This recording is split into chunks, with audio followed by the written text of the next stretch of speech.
What is going on, guys? It is the King of Wrestling. You're back with another video. Our Payback is finally here with special guest host John Cena and 6 big bouts including 3 championship matches. Join us now as we look at Payback and provide our exclusive analysis on the good, the bad, and the downright ugly. There's also been breaking news as our fires can Punk. Be sure to subscribe and hit that notification bell for daily wrestling videos. Now the first match of the night was this steel cage match between Becky Lynch and Trish Stratus. It's a back and forth cage match that sees multiple failed escaped attempts and pinfall attempts. Zoe Stark shows up to assist Trish, attending this into a 2-on-1 handicap match. However, Becky fights back, hitting a manhandle slam on Stark, then a manhandle slam to Trish from the top rope, covering her for the 1-2-3 as Becky Lynch wins the match. After the match, Zoe Stark tries to apologize for failing Trish, but Stratus slaps her and orders it out of the ring. But Stark has had enough and closes the cage door, hitting the 360 slam on Stratus as she takes off her thank you. Trisha. John Cena then shows up and praises the opening match and says he's done just about everything in the week except host a show. He tells the fans he wants to make tonight's show extra special, so he's gonna serve as a special referee for tonight's bout. Naturally, the face shows up to protest, but to no avail.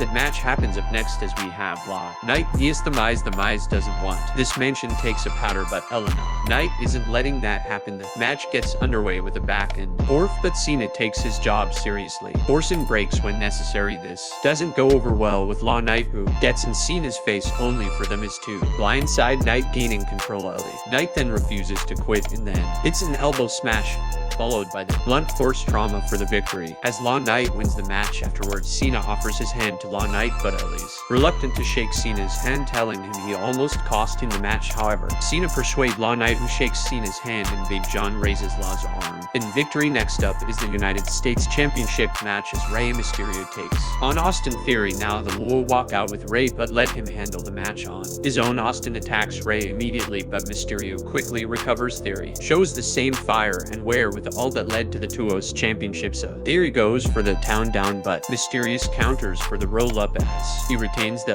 championship. The rest of the Lord congratulate Papa Ray on his win. Backstage, Kathy Kelly interviews Becky Lynch about a big win tonight. At next, women's champion Tiffany Stratton interrupts and apologizes for naming Lynch as a next women's champion, and of course Lynch wasn't. Becky tells Stratton to focus on a title defense this Tuesday. Next up is the Steel City Street Fighter as undisputed team champions Kevin Owens and Sami Zayn take on the Judgment Day of Finn Balor and Damian Priest. Now this is an all-brawl that lives up to its name as both teams employ every weapon at their disposal. However, Finn Balor and Damian Priest have additional weapons in the form of Dominant Mysterio and Rhea Ripley, as well as G.V. McDonough. This proves too much as Dom conks Sami with the Money in the Bank briefcase, allowing Bella to get the pin as Finn Balor and Damian Priest are your new undisputed tank team champions. Its integration Weller effect with Cody Rhodes as Waller insults the fans in Pittsburgh, as well as Cody Rhodes tells Waller rather than letting things play out as they usually do, and while I ended up beating out Crossroads, he'll introduce a new member of Raw main event, Jey Uso. Cody tells Waller he has his political stroke to get Jey on Raw, but while I insults Jey and eats a super kick for his trouble. Next up is the women's championship match as Rhea Ripley takes on Raquel Rodriguez. Rodriguez dominates Ripley with her strength,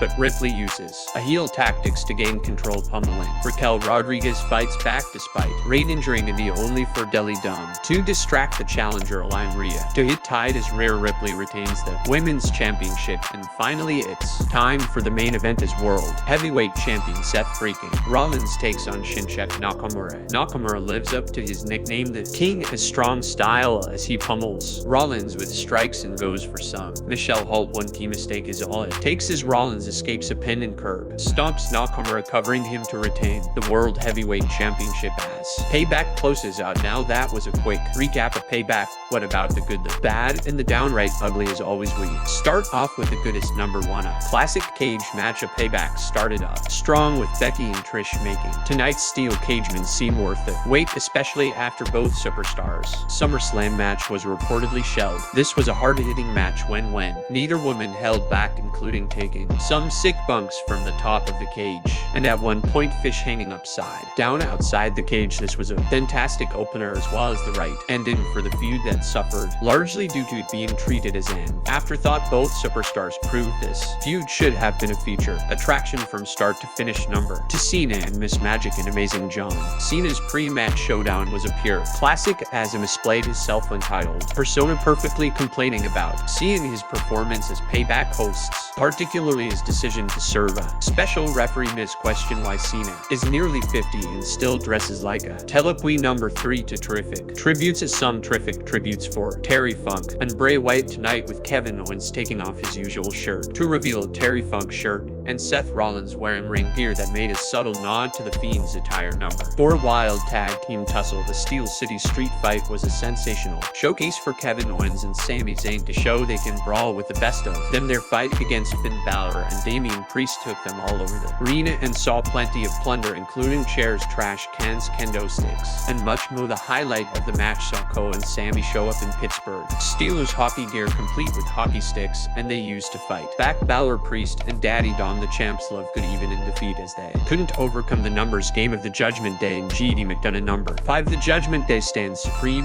and Payback was a special night for the Judgment Day as they did what few factions can accomplish, capturing titles for every member. Not only did Rhea Ripley retain a women's title, but Balor and Priest captured the undisputed tag team championship, taking the belts off a team that was unfortunately plagued by the injury bug, with Dominic holding the next North American Championship. How much longer before the group goes after the World's Heavyweight Championship? Number 6 you still got it. A Trish Stratus may have retired many years ago, but you wouldn't have known. Based it on a cage match against Becky Lynch. Lynch was great as always, but Stratus took some risky moves while pulling them off with ease, adding the fact that this was her first cage match, and we hope that she stays around a little longer. And John Cena always delivers, and while Cena's role as a host wasn't as prominent as fans may have liked, the wee icon over-delivered whenever he showed up, particularly when he served as special referee during the Miz vs. Law Night match. And like most wrestlers who moonlight, referee seemed to look like he was made for the job, keeping himself out of the way while also enforcing the rules. Is there anything John Cena can't do? Well, that was a good what about the bad. His number 1 a town downhill, and what's happened to Austin Theory? He's been on the express route to main event, largely being drafted to SmackDown. Sadly, Theory has gone full circle, though we took Theory from being an afterthought following his failure at cashing his Money in the Bank briefcase, rehabilitating him with an edge and failing to sustain the push that made him one of Raw's most entertaining heels. As we pointed out, Theory needs to show that he can shine without a title, but the Wii needs to give him opportunities to do so, and these opportunities have been far and few ever since he moved to the blue brand. Tonight, Theory reminded fans why he's good with any type of opponent, but this is we actually care about him, not judging by the way they've been pushing him. I was nothing downright ugly, as Payback proved to be a pleasant surprise. On paper, it looked like a glorified episode of Raw Smackdown. Every match was superb, where the cage match and City Street Fight standing out as a 2 match of the year candidate. This play showed how he has many useful superstars it can use besides the bloodline. What do you guys think of Payback? Let us know in the comments down below. For now, let's move on to a little bit of breaking news. There's a terminate CM Punk's contract. All Elite Wrestling is parted ways with CM Punk, releasing a statement on 2nd September that Punk's contract was terminated with Coors. In addition, President Tony Khan addressed the fans of Collision as Wrestling News. Paul Davis summarized Khan's comments can't send that Punk endangered the people backstage, including the staff and production crew. Carnell stated that he never before until last Sunday has he felt that his own security, safety, and his life were in danger at a wrestling show. Dave Meltzer reported on X that non-wrestler witness claimed that Punk suffered punch Jack. Perry Meltzer elaborated on this eyewitness account on this week's Wrestling Observer, writing saying another version of this would be a neutral source who was not a wrestler, but they were there and witnessed it, and his version was that right after Perry came to the back, Punk went nose to nose with him aggressively and asked him if he had a problem. That person said Perry said he was just looking to get heat. As a heel, Punk shoved him harder. Perry got in his face, and in that version, and Punk sucker punched him and went for a choke. People immediately broke it up, and Khan was yelling at Punk till they didn't go. There were also reports how many cameras were present at Wembley Stadium, which may have aided in the investigation. As for Punk's stages to work, Fightful Selectors reported regarding Wyatt was noted that the termination was with cause. Thus far we do not know if there's any non-compete attached or severance or a severance period will continue following this story, which is unlikely to end with Punk's termination. And finally we erase Sasha Banks. It looks like we is editing former superstar Sasha Banks from some of its videos on social media. That we tweeted a video of Bayley's 2019 Hilton where she dated Sasha Banks against babyface Becky Lynch. However, his wrestling news pointed out the clip was cropped, and if you didn't know better you would know that Sasha Banks was also part of the attack on Lynch. Is this a big surprise coming from we? Let us know in the comments down below. I'll see you next time with some more wrestling content.